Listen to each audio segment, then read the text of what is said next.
கன்னியார மண்ணில் வந்து நடக்கும் கன்னி மகள் சின்ன இடை கொடி என்று சொல்லவா, கொடி என்று சொல்லவா.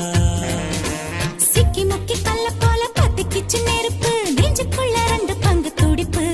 நான் பச்சை வாழையா முத்தம் சிந்தி என்னை அணைக்கும் நீ சாரல் மழையா. சிட்டு சிட்டு குருவிக்கு கூட எதுக்கு இன்ப சொந்தங்களை சொல்லி சொல்லி உள்ளம் தினம் பாடுதம்மா. சும்மா சும்மா வந்து அலைகள் நெஞ்சில் மோதுதம்மா. தங்கமான குணத்தை கண்டு ஒரு தங்கமோடு போட்டு பிடிச்சேன் அவள தண்ணிக்குள்ளும் நெய் எடுப்பேன்னா அந்த தந்திரத்தை சொல்ல மாட்டேன் மாமு.